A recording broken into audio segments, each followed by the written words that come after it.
Hello everyone, Seth Harris here with another Metatocracy video for you. In this video we are going to be talking about why we need to create an alternative society and why we can create an alternative society. So a lot of this was already explained, or some of this anyways, was already explained in another video where I talked about the three primary problems that we face as a human race. I'm not going to get into a great amount of detail on those because I already covered them in another video. So what I will do is I will link to that video in the information section below so that you can watch that video if you haven't already. And instead I will just summarize that right here for you. So the three primary problems that we face as a human race are: number one, the pyramid structure. The pyramid structure steals our equality because it assumes automatic inequality. And I've presented a solution for this by designing another form of organizational system which is based on the organizational system of nature itself. And I call that the metatocracy. Problem number two is our educational systems, which steal our sovereignty because the way they work is they teach children what to think rather than how to think. Rather than teaching children how to think for themselves and make decisions for themselves, they teach them how to conform to an authoritarian structure. And for that I propose a different kind of educational system, which is a self-education system, which is very much like the master classes that various people have already started in the free market online.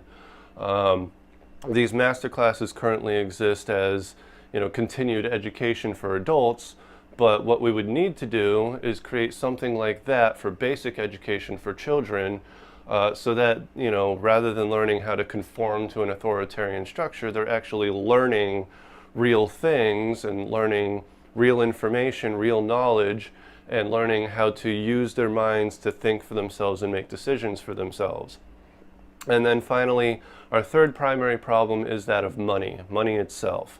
Money steals our freedom because money was invented for the sole purpose of controlling the time and energy of the people in service to society, right? Because those who have money and those who make money, create money, basically those are the people who get to tell other people what to do based on the fact that they pay them to do it, right? The original invention of money was by the Sumerian Empire back in the day and was literally based on the labor of the people, right, which is the time and energy of themselves in service to society, and was created as a control mechanism, right? Because without money, people would be able to do whatever they want, whenever they want, instead of having to do what they're told when they're told to do it. And as I always say, if everybody could do whatever they wanted, whenever they wanted, everything that needed to get done would get done. Now, again, if you need more information on those three primary problems, just watch that other video.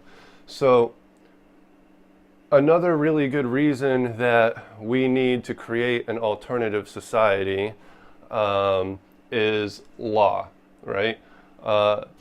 There are myriads of different types and different jurisdictions of law in this world. Among them are, statutory law, which includes Admiralty Maritime Law, the Internal Revenue Code, the United States Code, whatever code you have for your country if you're watching this in another country. And all of these are not like real law, right? They're laws that are geared almost entirely towards making money, right? They have nothing to do with real crimes. Most of them are victimless crimes, such as, speeding tickets, driving infractions, various other kinds of things. They're all basically geared towards just making money for the court system, the government system, so on and so forth. Incarcerating people because prison systems are corporations that are for profit and not non-for-profit, et cetera, et cetera, et cetera, et cetera. It's all just a big money-making machine. Has nothing to do with the actual harmony of society, right? And one of the big things about the whole sovereignty movement that's happening now is the fact that these laws that we are subjected to as citizens don't really help us. They steal away our sovereignty. They prevent us from being able to live our lives the way we would like to live them, in a way that's harmonious and pleasant and happy. And they steal our freedoms. For every law that we create, another freedom is lost, right? And as long as we are citizens of a particular nation, we are subjected to these laws, right? Through what are called adhesion contracts, such as registering your car, having a driver's license, receiving mail at your residence, your property of residence, et cetera, et cetera, et cetera. These are all ridiculous little adhesion contracts, which are actually fraudulent contracts to begin with. And fortunately, fraud vitiates the contract according to ancient maxim of law.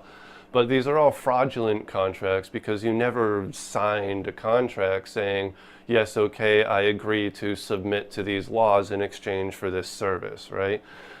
So they're all fraudulent to begin with, these adhesion contracts. So as far as sovereignty is concerned, it's really not that big of a deal, except that it is kind of a big deal because it's very difficult. These spider webs of law, as I tend to refer to them, are very tricky to navigate through because there's so many laws you can't even study them all in a single lifetime, right? That's why we have so many specialists of different lawyers. And then to have a lawyer represent you in the court of law when you're charged with something actually steals your sovereignty away immediately, because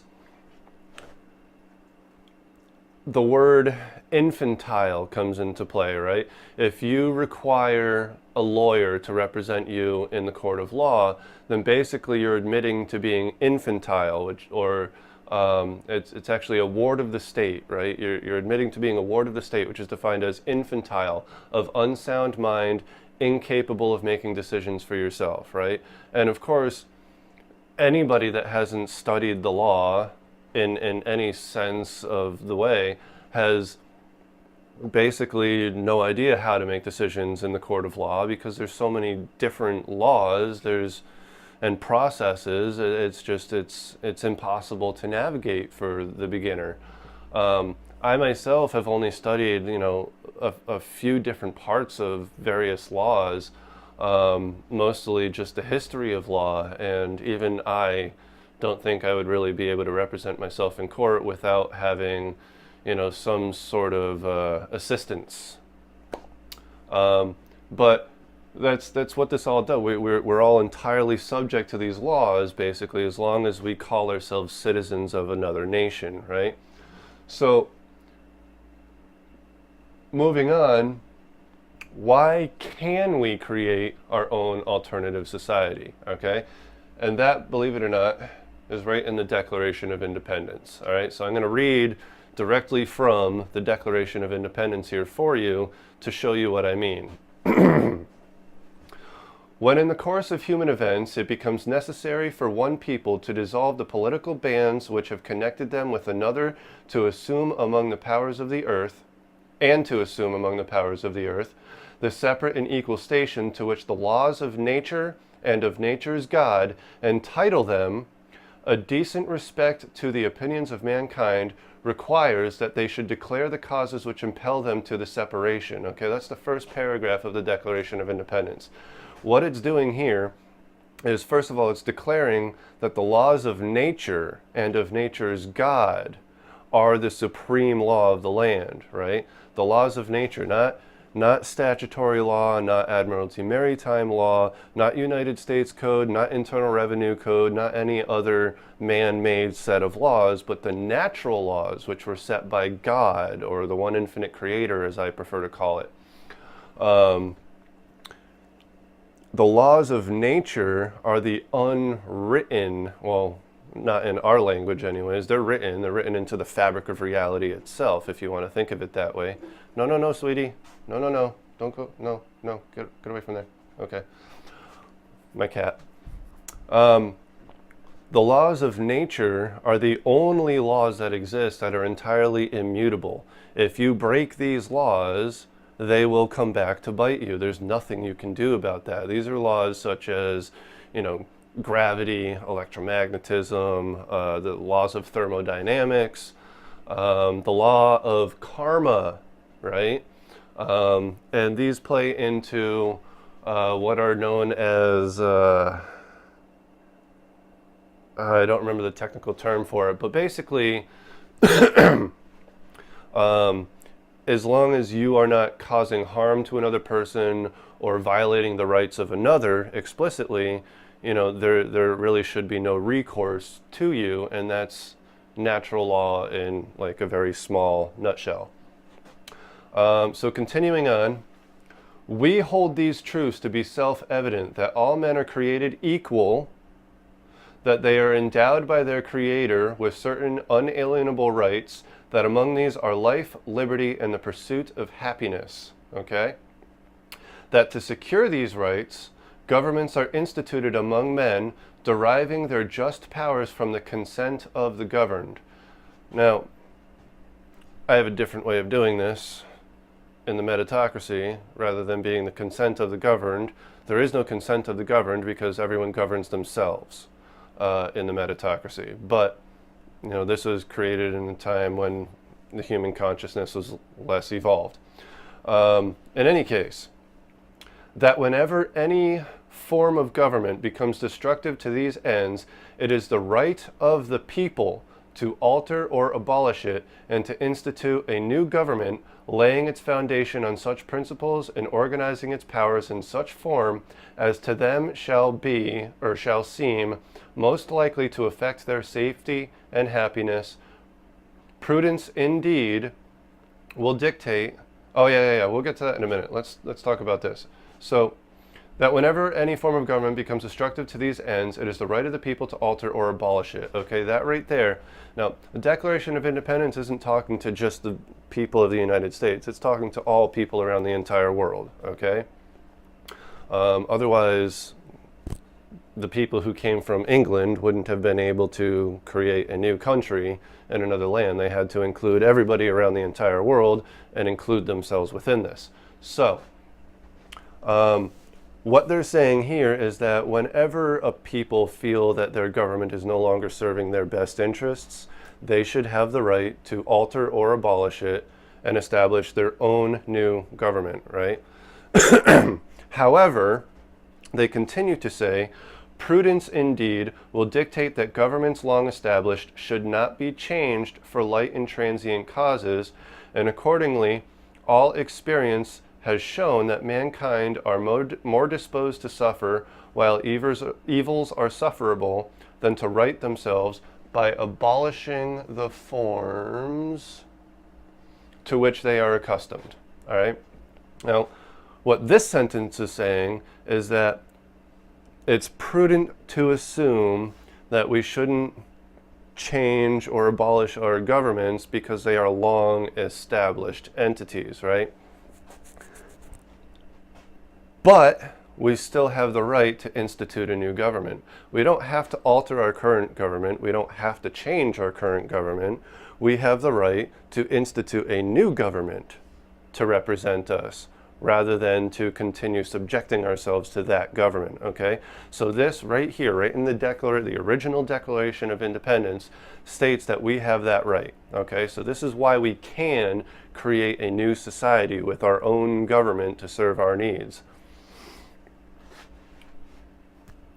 And another reason we need to do this is because nowadays we have the IRS. The IRS and the Federal Reserve System, the Federal Reserve Central Banking System, is not necessarily serving our needs anymore. Again, the invention of money was to control the time and energy of people in service to society, and we need to find a way to reclaim our freedom, which is why I've invented a new central banking system for our alternative society, which functions a little bit differently. In many ways it functions the same, in many ways it functions differently. It functions the same in that we have the ability to keep creating money, right? But how it creates money is entirely different from the Federal Reserve banking system. And there's another video that I've made on how that works and how we actually transition to eventually transition our society to not using money anymore. And instead of me going into all that here, I'll just put a link down below where you can watch that video. So we need our own central banking system. We need our own society so that we can get out of taxes and we can get out of their statutory laws and develop our own system of laws based on natural law, or basically just interpretations of natural law as we currently understand them, and make it in such a way that we can continuously evolve our interpretations of these natural laws as we begin to understand them better and better and better over time. And that's this final point here, which is evolution, right? Our current societies are extremely detrimental to the human race, the planet, and all of its creatures, right? The way they operate is extremely destructive to this planet. And if we want to, like, the free market exists already, and people in the free market are already doing things in more sustainable ways and helping this planet become a better place for mankind, the earth itself, and all of her creatures. But these people are not represented. Governments, and the IRS especially, tend to continue attacking these people because they don't see them as having sovereignty, right? Sovereignty is a very important thing amongst these powers that be in the world, because they themselves are sovereign and they have to respect sovereignty if they wish for their sovereignty to be respected in return. So anybody that they can claim to not be sovereign, they can attack for doing what they do. But if we have sovereignty because we have our own alternative society which declares us to be completely and entirely sovereign, if we have our own society that allows us to operate in sovereignty, and as long as we actually are operating in sovereignty, that gives a place for all these free market businesses to come to and coalesce within for protection, okay? Another reason why we need this alternative society, for protection from the powers that be.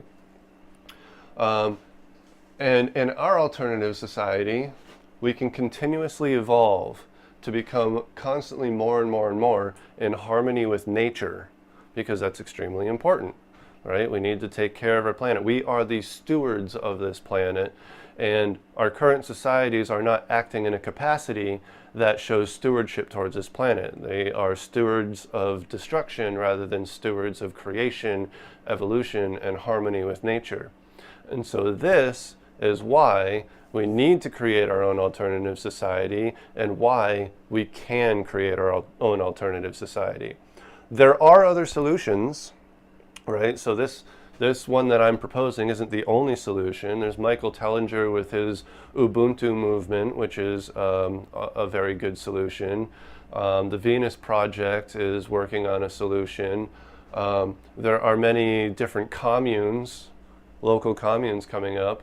The only thing about the local communes is a single stick can be broken very easily, but a bunch of sticks banded together cannot be broken so easily, right? And so these individual communes, anytime any government wants to, they can just invade them, destroy them, take over that land once again, just like they did with every other country that they've ever invaded.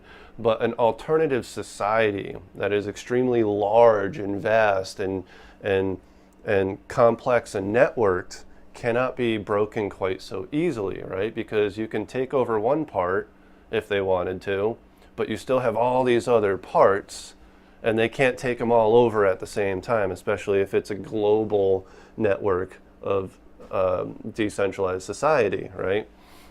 Such as in my Metatocracy, which is a global network of free market businesses.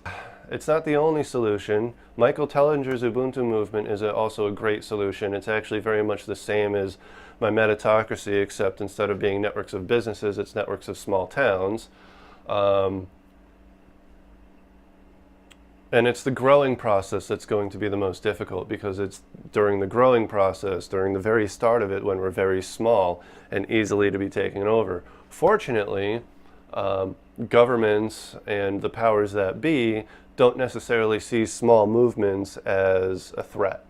So they're less likely to try anything while we're still small.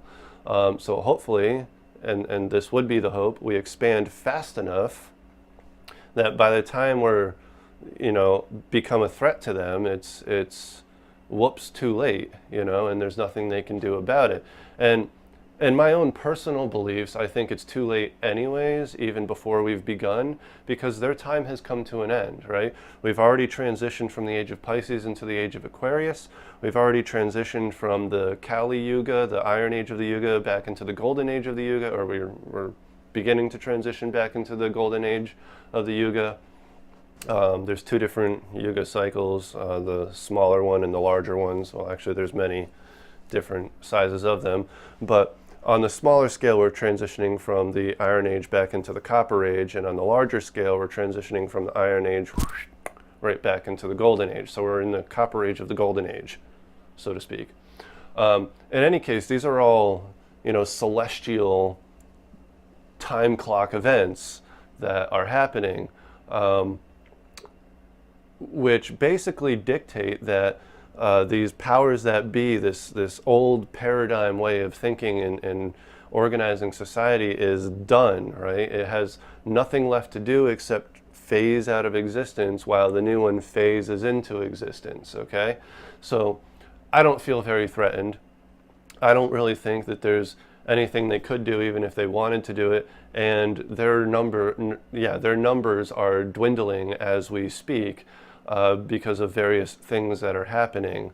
They're being called out on their child sex trafficking, on their pedophilia. They're being called out on, their war crimes, et cetera, et cetera. A lot of people are starting to wake up to the fact that, the IRS doesn't do anything with the money that they're given except start wars and launder drugs and weapons and child sex trafficking and et cetera, et cetera. People are waking up to the fact that the CIA provides most of the elites with, children for pedophilia, et cetera, et cetera, et cetera. All these things are happening now, and it just keeps accelerating. So their time has come to an end, and our time has come to a beginning. And this transition is happening whether anybody likes it or not. There's nothing that can be done to stop it. It's going to happen. We have the right to create our own society. We have the right to institute our own form of government, however we choose to organize it.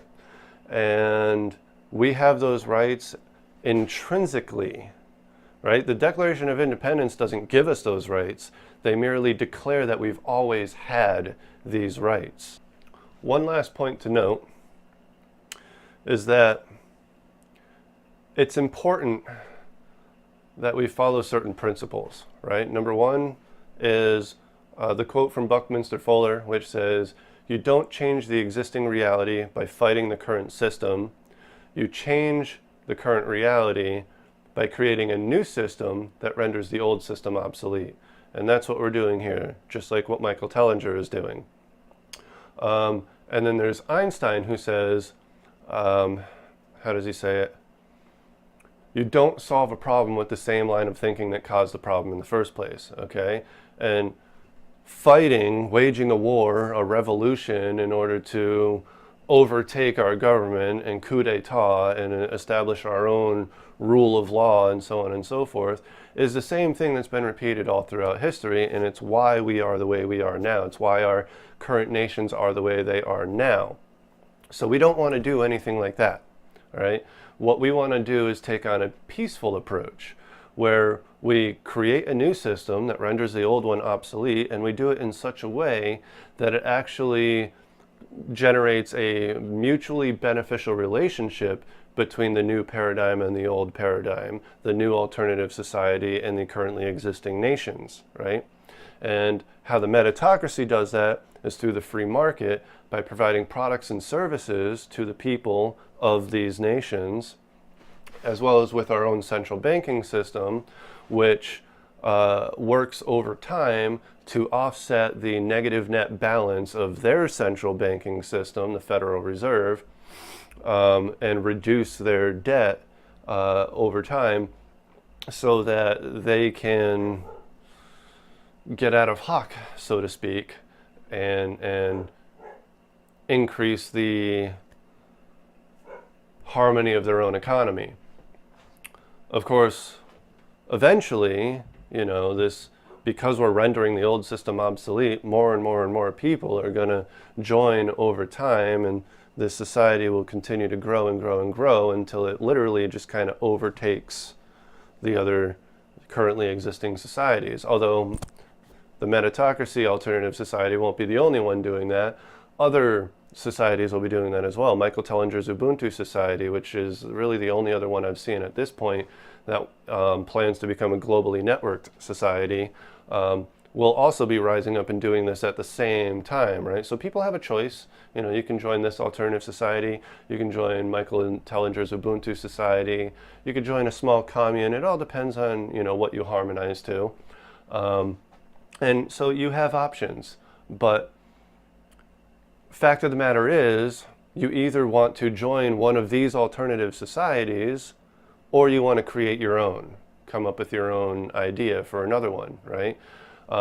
In no way, shape, or form do I think there should be like a one world government and one way of doing things. I think there should be different types of alternative societies and different ways of doing things, because everybody is different and they have different preferences of how they think things ought to be done. And so it's good to have options to choose from. And so that's the end of this video. I hope you enjoyed it. Like if you liked it, subscribe to my YouTube channel if you want updates for whenever I post a new video. If you're on Facebook that you're watching this, please share it so that it can build a wider audience and inspire others to join this movement or to start their own movement or join another movement, whatever the case may be, as long as we are exiting the old paradigm and entering into the new paradigm. Peace.